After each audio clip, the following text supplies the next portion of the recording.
आप देख रहे हैं डे एंड नाइट न्यूज, निष्पक्ष और निडर।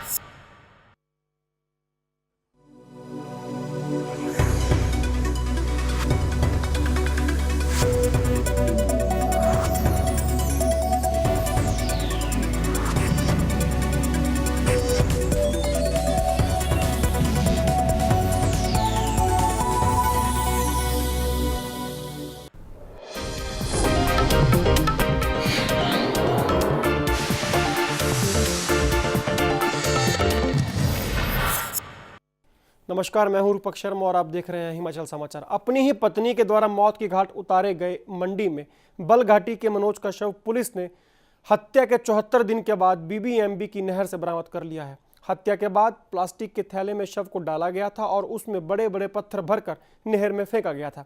मनोज का कत्ल 25 मार्च की रात को हुआ था।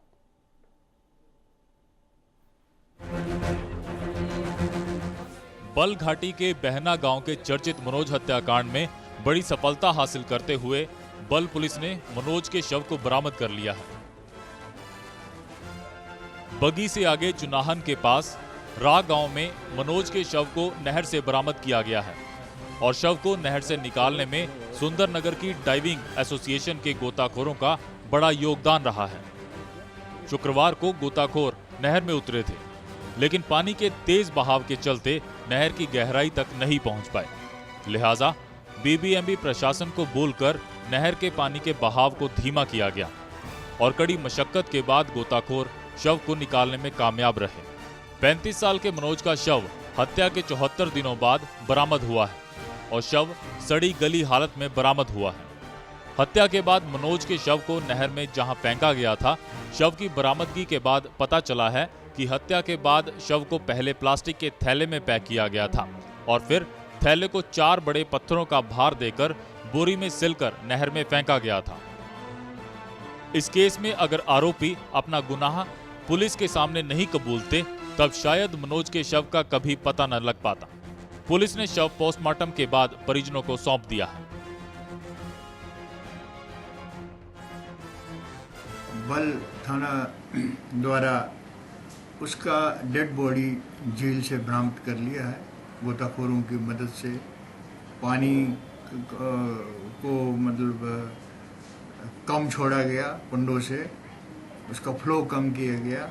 उसके पश्चात डाइवर्स की सहायता से डेड बॉडी निकाला गया है और उस बोरी के अंदर बहुत सारे पत्थर लगा रखे थे, जिस वजह से वो डेड बॉडी ऊपर नहीं आया।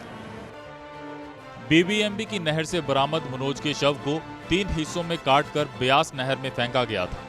पुलिस के मुताबिक मनोज की पत्नी लता के इशारे पर अमर सिंह और सतीश कुमार ने 25 मार्च की रात को मनोज के ही घर में उस वक्त बड़ी बेरहमी से हत्या कर दी थी, जब रात को मनोज सोया हुआ था। इस भयानक दिल दहला देने वाले हत्याकांड से मंडी ही नहीं बल्कि पूरा प्रदेश स्तब्ध रह गया है कि आखिर कैसे एक पत्नी ने अपने ही पति को सुपारी देकर मरवा दिया। डे एंड नाइट न्यूज के लिए मंडी से अंकुश सूद की रिपोर्ट। और इस पूरे मामले पर ज्यादा जानकारी के लिए मंडी से जुड़ रहे हैं हमारे संवाददाता अंकुश सूद। अंकुश, विस्तार से बताएं कैसे सामने आया है पूरा मामला। जी, वैसे तो जो ये कत्ल था बड़े शातिर तरीके से किया गया था। लता देवी द्वारा एक कॉन्ट्रैक्ट किलर को बुलाया गया था, जिसने उसकी हत्या की। उसे टुकड़ों में काट के एक बोरे में बांध के, जिसके साथ पत्थर भी डाले गए थे और नहर में डाल दिया गया था। अगर ये बात बाहर नहीं निकलती तो ये कांड हमेशा के लिए दबा ही रह जाता और वो आदमी नहर के अंदर ही रह जाता। लेकिन इसमें एक बताया जा रहा है कि एक महिला के साथ उसकी एक समय में बात हुई थी, जो वहां से बाहर निकली और पुलिस तक वो सुराग पहुंचा और उसके बाद जो है इंटेरोगेशन शुरू हुई। पुलिस ने एक तरफ से तफ्तीश शुरू की और ये कांड बाहर आया। तो अंकुश, हत्या के कारण क्या रहे? बताया जा रहा है कि इस महिला का, जो मनोज की पत्नी है, मनोज और उसकी शादी को 15 साल हो गए थे, तो अचानक एकाएक ऐसे क्या कारण बने कि जो हत्या करनी पड़ गई?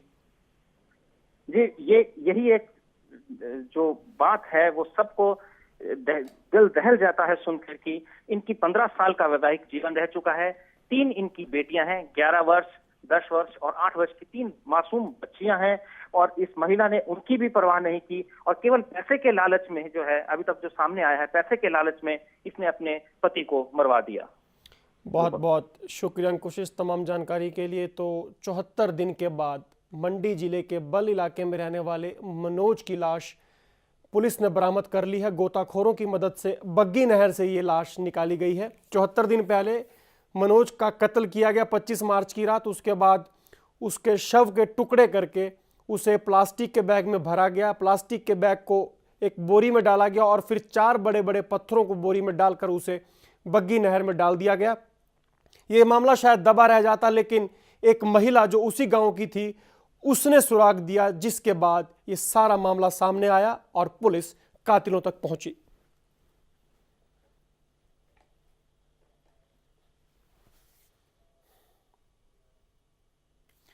मंडी नगर परिषद ने चुने हुए जनप्रतिनिधियों मनोनीत पार्षदों के साथ बैठक करने के लिए शहरी विकास विभाग के निदेशक जेएम पठानिया मंडी पहुंचे।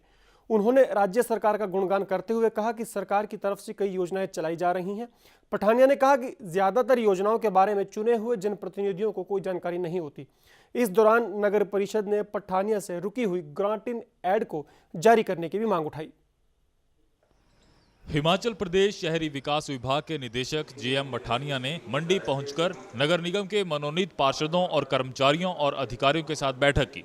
बैठक को संबोधित करते हुए पठानिया ने कहा कि भारत और राज्य सरकारों की तरफ से विकास कार्यों के लिए अनेकों योजनाएं चलाई जा रही हैं। उन्होंने कहा कि अधिकतर योजनाओं के बारे में अधिकारियों को जानकारी ही नहीं है। पठानिया ने यह भी कहा कि अगर इन सभी योजनाओं को सही ढंग से प्रयोग में लाया जाए तो विकास की कोई कमी नहीं आ सकती। हमारा यहाँ पे जब अर्बन डेवलपमेंट की हम बात करते हैं तो अर्बन डेवलपमेंट में बहुत सारी चीज़ें उसमें आती हैं और उन समस्याओं को समाधान करने के लिए भारत सरकार ने, हिमाचल सरकार ने, अलग अलग सरकारों ने डिफरेंट स्कीम्स चला रखी हैं और उन स्कीमों को अगर हम सही ढंग से इम्प्लीमेंट करते हैं तो मैं समझता नहीं कि हमारी कोई भी समस्या किसी भी टाउन की बचेगी। लेकिन मैंने ये महसूस किया कि हमारे यहाँ पे जो इलेक्टेड मेंबर हैं, इवन हमारे ऑफिशियल्स हैं, इवन हमारे जो ऑफिसर्स हैं, उनको स्वयं स्कीमों की जानकारी नहीं। बैठक में नगर परिषद के चुने हुए नुमाइंदों और अधिकारियों ने उन्हें पेश आ रही समस्याओं को निदेशक के सामने रखा। नगर परिषद मंडी ने मांग उठाई कि परिषद में रुकी हुई ग्रांट इन एड को जारी किया जाए। एमसी मंडी की ग्रांट इन एड जो स्टॉप हुई है, मुझे लगता है ज़्यादातर मंडी शहर के लोग इससे अवगत हैं कि जो पेंडिंग इलेक्ट्रिसिटी बिल थे उस बिल की पेमेंट के लिए जो ग्रांट इन एड थी स्टेट गवर्नमेंट की तरफ से वो डाइवर्ट कर दी गई थी। तो यहाँ हमने रिटर्न में भी रिक्वेस्ट की है डायरेक्टर यूडी से और पार्षदों का भी आज सिंगल लाइन जो एजेंडा रहा सबसे इम्पोर्टेंट वो यही कि जो ग्रांट इन एड है वो हमारी बहाल की जाए और it should be in the ratio of 75 to 25% कि 25% ये इलेक्ट्रिसिटी बिल की पेमेंट में जाए स्टेट इलेक्ट्रिसिटी बोर्ड को और 75% जो है वो कमेटी को इसकी ग्रांट इन एड मिले ताकि जो डेवलपमेंटल वर्क हैं शहर में उनको जो है हम सुचारू रूप से चला सकें। जेएम पठानिया ने नगर परिषद को हर संभव सहयोग का भरोसा दिलाया। इस बैठक में नगर परिषद मंडी की अध्यक्षा सुशीला, उपाध्यक्ष गगन कश्यप, सभी 13 वार्डों के पार्षद और मनोनीत पार्षदों सहित अन्य अधिकारी और कर्मचारी भी मौजूद रहे। डे एंड नाइट न्यूज के लिए मंडी से अंकुश सूद की रिपोर्ट। हिमाचल सरकार ने प्रदेश में सीमेंट प्लांट चला रही जेपी और अंबुजा कंपनियों पर शिकंजा कस दिया है। पड़ोसी राज्यों की अपेक्षा प्रदेश में महंगा सीमेंट दे रही इन कंपनियों पर नियमों की अवहेलना के चलते सरकार ने कार्रवाई करने का फैसला लिया है। इस फैसले के दूसरे दिन ही राज्य पर्यावरण संरक्षण और प्रदूषण नियंत्रण बोर्ड ने नियमों को दरकिनार करके उत्पादन करने पर नोटिस जारी कर दिए हैं। नोटिस के जरिए प्रदूषण नियंत्रण बोर्ड ने कंपनियों से पूछा है कि नियमों के उल्लंघन पर क्यों न सीमेंट की ये फैक्ट्रियां बंद कर दी जाए। हिमाचल प्रदेश की इन 2 सीमेंट कंपनियों के खिलाफ आपराधिक मुकदमा भी दर्ज हो सकता है। राज्य सरकार की ओर से सभी विकल्पों पर विचार किया जा रहा है। इसमें से एक कंपनी ने लंबे समय से करोड़ों रुपए का राजस्व का चूना लगाया है, साथ ही पर्यावरण को क्षति भी पहुंचाई है, जिसको लेकर सरकार खफा है। इसको ध्यान में रखकर प्रदेश सरकार की ओर से सीमेंट कंपनियों के खिलाफ आपराधिक मुकदमा दर्ज कराने की तैयारी है।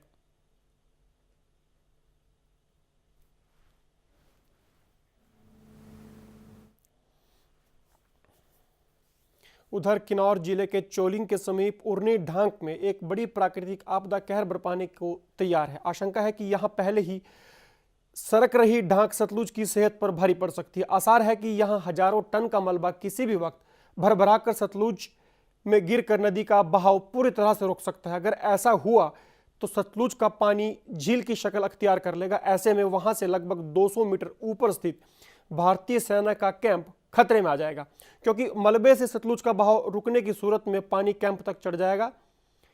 यहां सेना के साजो सामान समेत फौजियों की बैरकें बनी हुई हैं, जिन्हें खाली करने की नौबत आ सकती है। गौरतलब है कि इस स्थान पर पिछले कई दिनों से रह रहकर मलबा नदी के राइट बैंक पर मौजूद नेशनल हाईवे पर गिर रहा है, जिस कारण ट्रैफिक चोलिंग उरनी टापरी लिंक रोड पर डायवर्ट करना पड़ रहा है।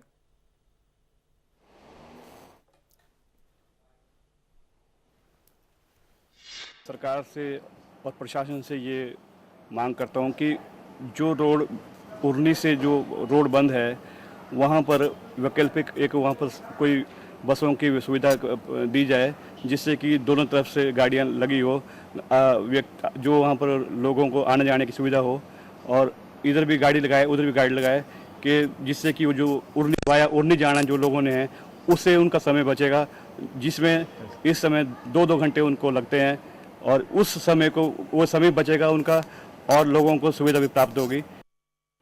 शिमला में जहां इन दिनों प्रचंड गर्मी ने सबको परेशान किया हुआ है, तो वहीं शहर में पीलिया ने भी अपने पैर पसारने शुरू कर दिए हैं।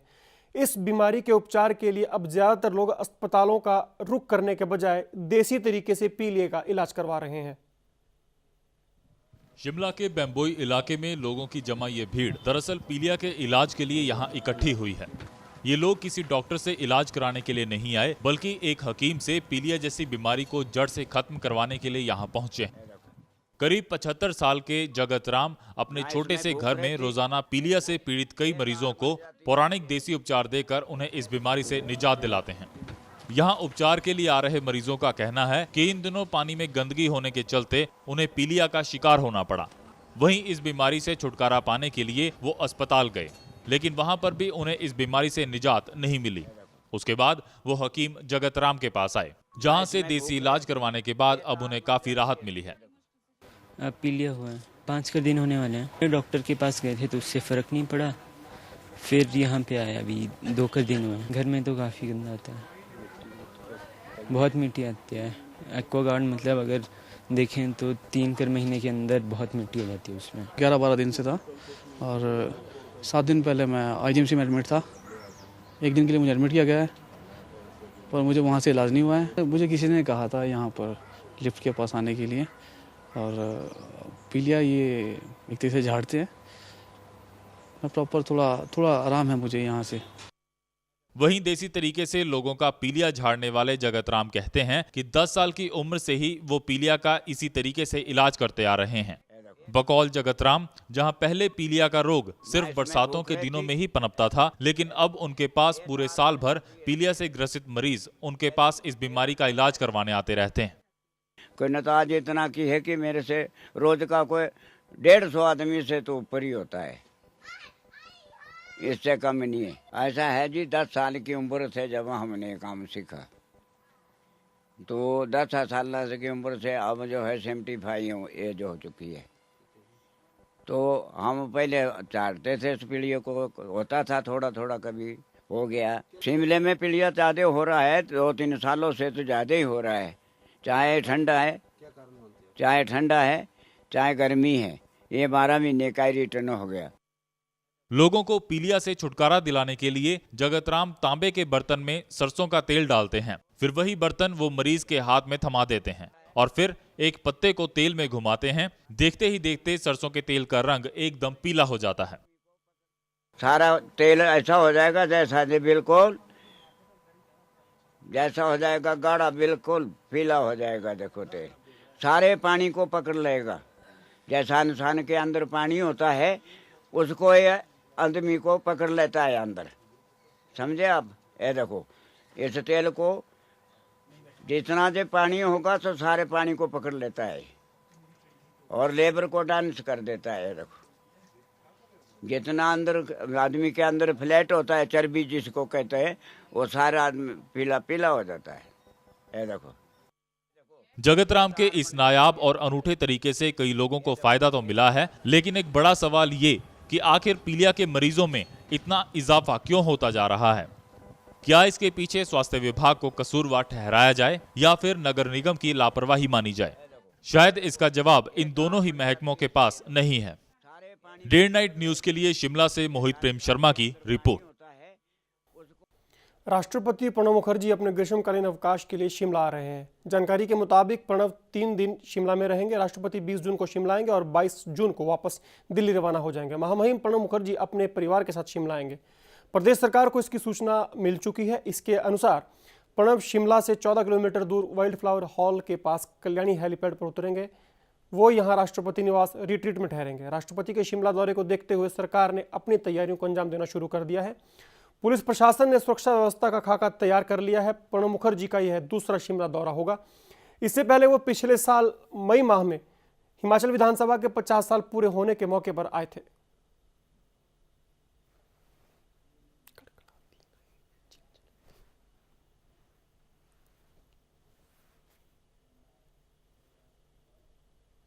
चिलचिलाती धूप ने मैदानों के साथ साथ पहाड़ों में भी लोगों को बेहाल कर दिया है। रोजाना बढ़ रहे तापमान ने लोगों के पसीने छुड़ा दिए हैं। मैदान भी गर्म हवाओं का कहर लगातार जारी है। राजधानी शिमला का पारा भी 31.4 डिग्री सेल्सियस तक पहुंच गया है। भीषण गर्मी ने लोगों को घरों में कैद कर दिया है। वहीं बढ़ते तापमान और बारिश न होने के कारण खेतों की नमी भी प्रभावित हो रही है, जिसका असर किसानों की फसल के साथ साथ उनके चेहरों पर भी दिखाई दे रहा है। आसमान से जमकर बरस रही आग से अभी छुटकारा मिलने की कोई संभावना नहीं। मौसम में इस तरह के अचानक बदलाव ने सभी को हैरानी में डाल दिया है। बागबान और किसान अब बची खुची फसलों पर प्रचंड गर्मी के कहर से चिंतित दिख रहे हैं। बागबानों में अब फसल की ड्रिपिंग की चिंताएं सताने लगी हैं। वहीं किसानों को खेतों में लगी सब्जियों की फसल के नष्ट होने की चिंता खा रही है। मौसम विभाग के मुताबिक प्रदेश में भीषण गर्मी का प्रकोप आगामी दिनों में भी जारी रहेगा। इतना ही नहीं, विभाग द्वारा आगामी दिनों में समूचे प्रदेश के तापमान में और बढ़ोतरी के पूर्वानुमान लगाए जा रहे हैं। ऊना के बाद अब सुंदरनगर, शिमला, भूंतर, बिलासपुर और हमीरपुर के तापमान में भी बढ़ोतरी दर्ज की गई है। मौसम विभाग द्वारा जारी पूर्व अनुमान के मुताबिक 13 जून तक गर्मी से राहत की कोई उम्मीद नहीं, जबकि तापमान में और उछाल की संभावनाएं लगाई जा रही हैं। हिमाचल में शनिवार को ऊना में सबसे अधिक तापमान दर्ज किया गया। हालांकि शुक्रवार के मुकाबले यहां के तापमान में 0.4 डिग्री सेल्सियस की गिरावट रिकॉर्ड की गई, लेकिन अभी भी ऊना में तापमान 44 डिग्री सेल्सियस पर कायम है। शिमला का पारा 30.7 से बढ़कर 31.4 डिग्री सेल्सियस तक पहुंच गया। वहीं सुंदरनगर के तापमान में भी उछाल आया है। यहां का तापमान 40.4 डिग्री सेल्सियस तक पहुंच गया।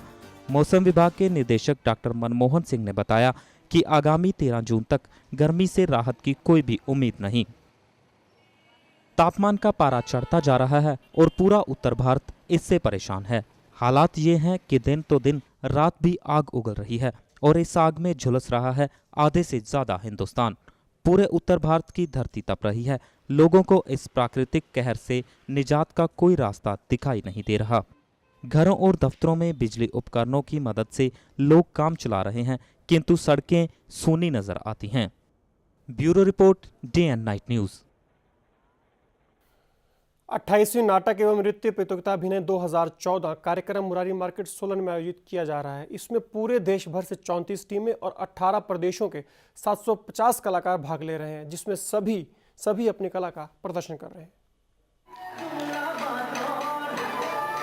सोलन में फिलफॉर्ड फोरम द्वारा 7 दिवसीय सांस्कृतिक उत्सव अभिनय 2014 का आयोजन किया जा रहा है, जिसकी 5वीं सांस्कृतिक संध्या में करीब 10 राज्यों से आए कलाकारों ने अपने अपने राज्यों की पारंपरिक वेशभूषा में अपनी संस्कृति की प्रस्तुतियां दी। 7 दिनों तक चलने वाले सांस्कृतिक उत्सव में मिनी भारत के दर्शन करवाते कलाकारों द्वारा नृत्य, गायन और नाटक की एक से एक प्रस्तुतियां दी, जिसमें मणिपुर लोक नृत्य, महाराष्ट्र का प्रसिद्ध होली लोक नृत्य, ओडिसी नृत्य और आसाम का जातीय उत्सव पिहू लोक नृत्य जैसे उत्सव कर उपस्थित जनसमूह की खूब वाहवाही बटोरी। फिलफोर्ट फोरम के प्रधान विजय पुरी ने सांस्कृतिक उत्सव के बारे में जानकारी देते हुए कहा कि भारत के 18 राज्यों के 34 सांस्कृतिक दलों के लगभग 1000 से अधिक कलाकार भाग ले रहे हैं। 5वें दिन के अंदर सुबह से 47 सोलो डांस हो चुके हैं और 12 फोक डांस होंगे और 2 नाटकों का भी मंचन किया जाएगा और अभी तक सुबह से ये प्रोग्राम चल रहे हैं। महाराष्ट्र से आई पूजा सोडी ने बताया कि महाराष्ट्र के छत्तीसगढ़ का गौरव होली उत्सव नृत्य लेकर वह वहां आए हैं। होली नृत्य जो वहाँ पे होली के उपलक्ष्य में किया जाता है, यहाँ पे फिलफोर्ट का जो ये है उसमें 18 राज्यों की टीमें आई हुई है। हमें बहुत मज़ा आ रहा है। कई तरह के डांस यहाँ पे हमें देखने और सीखने मिल रहे हैं। सब लोगों के साथ रह के बहुत अच्छा लग रहा है। हम यहाँ पे सोलन हिमाचल प्रदेश में असम के जातीय उत्सव बिहू को रिप्रेजेंट करने के लिए आए हैं। ये हमारे कला संस्कृति को दर्शाते हैं। ये हमारे बिहू जो उत्सव है वो हमारे एग्रीकल्चर के साथ रिलेटेड है। इस आयोजन में देश भर के लगभग 1000 से अधिक कलाकार भाग ले रहे हैं। 7 दिवसीय अखिल भारतीय लघु नाटक एवं नृत्य प्रतियोगिता के कलाकारों द्वारा 7 दिनों तक दर्शकों को देश भर की संस्कृति के दर्शन करने को मिल रहे हैं। डे एंड नाइट न्यूज के लिए सोलन से मनोज शर्मा की रिपोर्ट। सोलन का मशहूर 3 दिवसीय राज्य स्तरीय मेला शूलिनी मेला 20 से 22 जून तक मनाया जाएगा। मेले के लिए जिला प्रशासन ने सुरक्षा के पुख्ता इंतजाम किए हैं।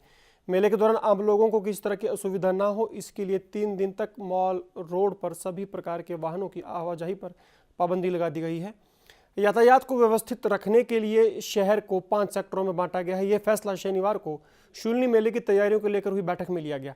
बैठक की अध्यक्षता करते हुए सामाजिक न्याय और अधिकारिता मंत्री डॉक्टर धनीराम शांडिल्य ने कहा कि चप्पे चप्पे पर पुलिस के जवान खाकी और सादी वर्दी में हर वक्त तैनात रहेंगे।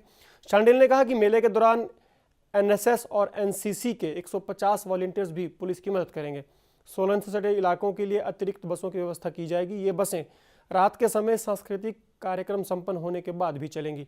शांडिल्य ने बताया कि इस बार मां शूलिनी की पालकी को काफ़ी बड़ा और खूबसूरत आकार दिया गया है, जिससे मेले में आए सभी लोग आसानी के साथ मां की शोभा यात्रा का दर्शन कर सकेंगे।